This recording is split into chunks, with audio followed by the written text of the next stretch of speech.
सदगुरु भगवान की जय। तो ये सदगुरु कबीर साहब का अनमोल शब्द है और बहुत गहराई है इस शब्द में कि हमें मन के जाल से कैसे निकलना है, काल के जाल से कैसे निकलना है, सतगुरु के प्रति पूर्ण विसर्जित कैसे होना है, समर्पण कैसे लाना है, आधीनी कैसे बनानी है।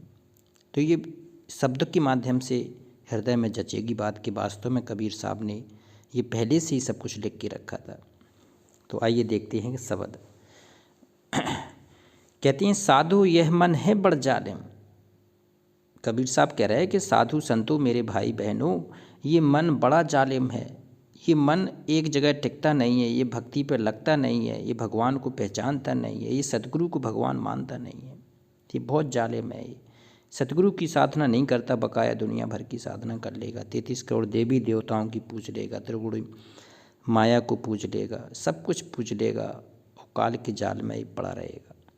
कहते हैं, साधु यह मन है बड़ा जालिम और जाको मन से काम परो है तिस ही है मालूम। कहते हैं, जिसको इस मन से काम पड़ा है ना, काम क्या पड़ सकता है? भक्ति का काम पड़ सकता है। इस मन को भक्ति पे जिसने भी लगाया है उसको पता है कि ये टिकता नहीं है, ये कभी नहीं टिकता है, ये बहुत विचलित होता है। जब भी भगवान की साधना में इसको लगाते हैं तो ये भक्ति पे नहीं टिकता, दूसरे कहीं भी चला जाएगा, कोई भी उल्टा सीधा काम सोचने लगेगा, कहीं भी मौज मस्ती में करने लगेगा। तो कहते हैं, जाको मन से काम परो है तिस ही है मालूम। और मन कारण जो उनको छाया ते छाया में अटके, और निर्गुण सरगुण मन की बाजी खरे सयाने भटके। देखो, कहते हैं, मन कारण जो उनको छाया और ते छाया में अटके।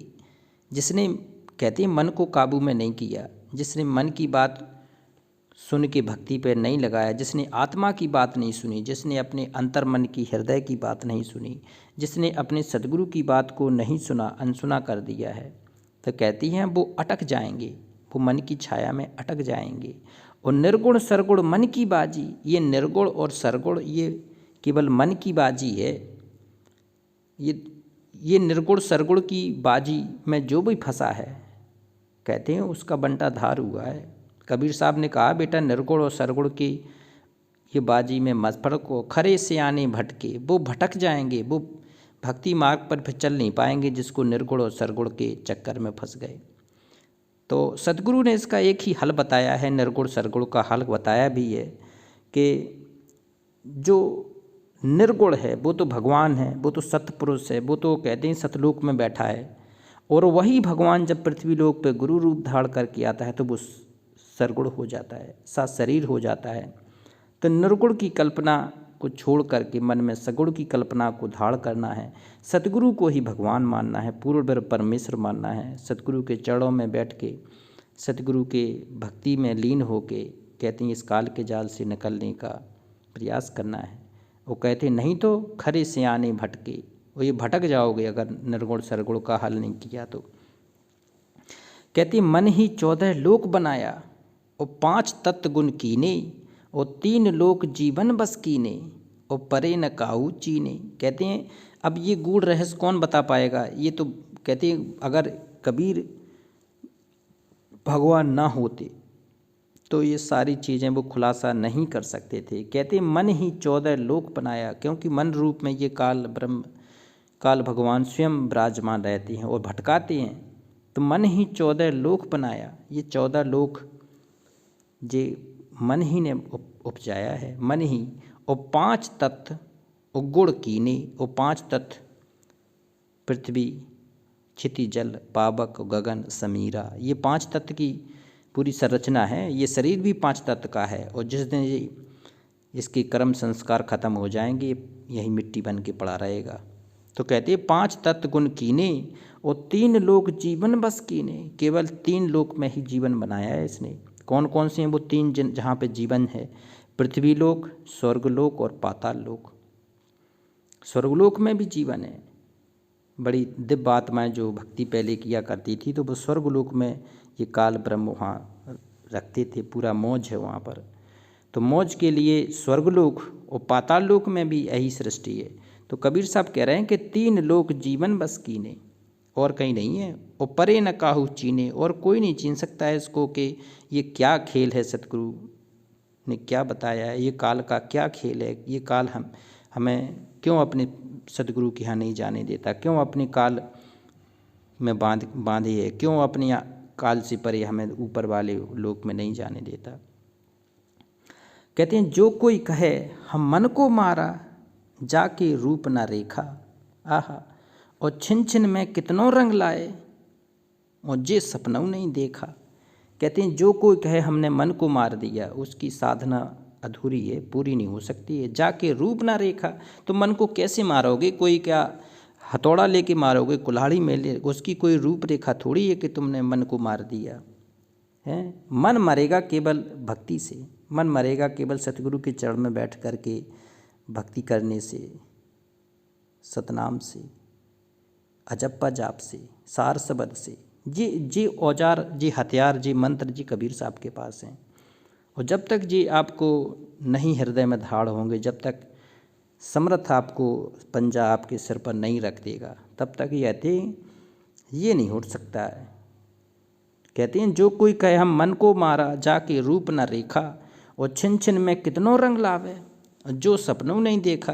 कहते हैं इसके हर पल रंग बदल जाते हैं, हर पल हर घड़ी इसके मन के रंग बदल जाते हैं। जो सपनों नहीं देखा, वो सपने में भी नहीं देखा है मन को, अब उसको बताओ, जिसको तुमने सपने में भी नहीं देखा, तो अब उसको कंट्रोल कैसे करोगे और कैसे मन को मारोगे। मन मरेगा केवल सतगुरु के वचन से, सत्संग से, सतगुरु के मंत्र से, सतगुरु की वाणी से, सतगुरु की सामर्थ्यता से, सतगुरु के कहते हैं प्रहार से, ये मन मरेगा। इसका एक ही उपाय है, दूसरा कोई नहीं है। तुम्हारे पास ऐसा कोई हथियार कुल्हाड़ी नहीं बनी कि इसको मार सके। कहते हैं छिन छिन में कितनों रंग लावे, जो सपनों नहीं देखा, और रसातल 21 ब्रह्मांडा, आहा, सब पर अदल चलावे, और 60 रस में भीगी मन राजा, सो कैसे के पावे। देखो अब स्पष्ट बता दिया, ये बातें कोई नहीं बताएगा, किसी भी ऋषि मुनि ने नहीं बताई होंगी जो कबीर साहब की जो गहराई है। रसातल 21 ब्रह्मांड, 21 आ गो, 21 ब्रह्मांड हैं इसके, काल भगवान के, काल ब्रह्म के, और 21 ब्रह्मांड में ये सब पर प्रबल है। और जितने भी हैं इसमें सारे देवी देवता हैं, सुर नर मुनि जन 33 करोड़ी, और ये बंधे सभी काल ब्रह्म की डोरी। 21 ब्रह्मांड के अंदर ये सारा कुछ खेल है। अब 21 ब्रह्मांड से ऊपर जाने की क्रिया ये कबीर साहब के पास है। तो कहती हैं रसातल 21 ब्रह्मांड, सब पर अदल चलावे, और 60 रस में भोगी मन राजा, सो कैसे को पावे। आहा, जी 6 रस में भोगी मन राजा, जी मन राजा क्या है, अपने भोगों को भोगता है। ये भक्ति से हट के अपने कहते हैं जो मन की प्रवृत्ति है, मन के जो भोग हैं, मन के जो कहते हैं मन आधीनी हैं, जो मन के अंदर रस है, उन्हीं रसों में डुबा देता है। जी 60 रस, 60 रस में भोगी मन राजा, सो कैसे को पावे। और जो मन के भोगी में इन 6 रसों का भोग भोगता है, तो वो भगवान को कैसे पाएगा, वो नहीं पा सकता जल्दी से। और 21 ब्रह्मांड हैं इसकी ये काल की जेल में, और 21 ब्रह्मांड, रसातल 21 ब्रह्मांड। अब 21 ब्रह्मांड से ऊपर जाने के लिए, काल से जाने के लिए, तो सतगुरु पूरा गुरु ढूंढना पड़ेगा। कहते हैं सबके ऊपर नाम निहच्छर, और तहाँ ले मन को राखे। देखो सतगुरु सबके ऊपर नाम नि अक्षर। अब नि अक्षर नाम कौन देगा बताओ। नि अक्षर उसका कोई जितने वर्णमाला में 52 अक्षर हैं, तो इसमें नहीं है वो सार शब्द, इसमें नहीं है।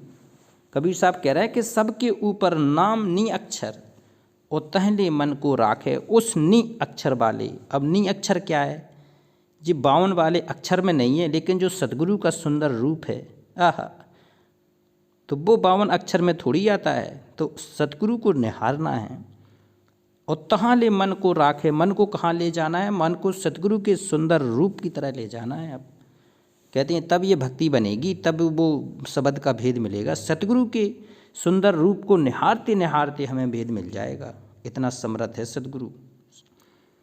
कहते हैं सबके ऊपर नाम निरक्षर, तहाँ ले मन को राखे, और तब मन की गति जान पड़े है।